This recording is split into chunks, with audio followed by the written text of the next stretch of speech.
అదే RTV app వార్తల్ని క్షణాల్లో చదివే అవకాశం ఉంటుంది. ఒక న్యూస్ పేపర్, ఒక టెలివిజన్ ఛానల్ మీ చేతుల్లో ఎప్పుడు ఉంటాయి. రాయలసీమ ప్రాంత అభివృద్ధికి ప్రత్యేకంగా ఇక్కడ లా యూనివర్సిటీ పెట్టారు, హెచ్ఆర్సీ పెట్టారు, న్యాయరాజధాని చేస్తున్నారు. అది సాధ్యం కాలేదు. మరి ఇప్పుడు మరీ అవి తరలిపోతున్నాయి, ఏం చేయాలి? ఇప్పుడు న్యాయరాజధాని సాధ్యం కాలేదని మీరు ఎట్లా చెప్తారు?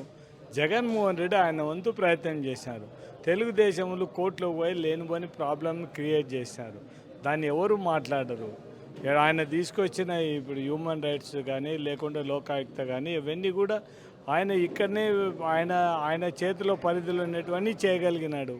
హైకోర్టు రావడానికే మొత్తం కోర్టు ఇవన్నీ 3 రాజధానుల మీద కోర్టులో కేసు నడుస్తుంది కాబట్టి ఏం చేయలేకపోయినారు. ఇప్పుడు ఉండేదానిని కూడా పోగొట్టుకునే స్టేజ్లో ఉంటే ఏ విధంగా చంద్రబాబు నాయుడుకు తెలుగుదేశానికి ఈ రాయలసీమ మీద ప్రేమ ఉంది అనేది కూడా మనం ఒకసారి ఆలోచించాల్సిన అవసరం ఉంది. తెలుగుదేశం నాయకులందరినీ కూడా కోరేది ఒకటే, మీరు రాయలసీమ వాసులుగా, ఈ కర్నూలు జిల్లా వాసులుగా మీరందరూ కూడా మనంతా ఓల్డ్ కర్నూలు జిల్లా వాసులమే. ఎప్పుడంటే నంద్యాల జిల్లా కర్నూలు జిల్లా డివైడ్ అయిపోయింది. కానీ పాత కర్నూలు జిల్లా వాసులుగా మనలో కనీసం ఈ కర్నూలు జిల్లాకు న్యాయం జరగాల, ఓల్డ్ జిల్లాకు న్యాయం జరగాలనే మీకు మనసులో ఉంటే మీరు అంతకుముందు మాటలన్నీ ఒక్కసారి గుర్తు తెచ్చుకొని ఈ కర్నూలు జిల్లాకు అన్యాయం జరగకుండా వాళ్ళు కూడా చంద్రబాబు నాయుడు మీద ఒత్తిడి తీసుకొని వచ్చి అవన్నీ కూడా ఇక్కడ నుంచి మార్చకుండా చూడాల్సిన బాధ్యత వాళ్ళ మీద ఉంది. ఇంకా వాళ్ళంతా చేత కాకుండా మేము మాట్లాడలేమనుకుంటే మనం ఏం చేయలేము అని.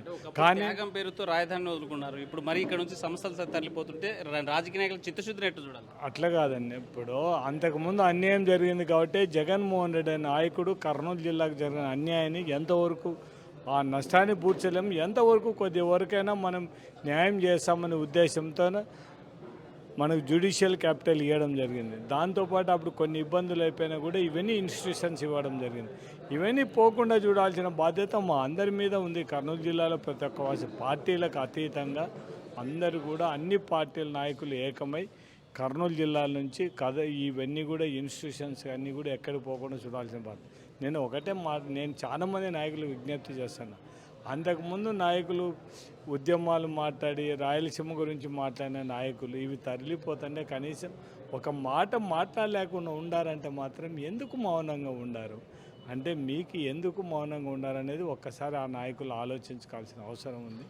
మనలో ఏమాత్రం రాయలసీమ పౌరుషం ఏమున్నాయని కూడా ఇవి ఇక్కడి నుంచి పోకుండా చూడాల్సిన బాధ్యత ఈ కర్నూలు జిల్లా అన్ని పార్టీ చెందిన రాజకీయ నాయకుల మీద ఉంది.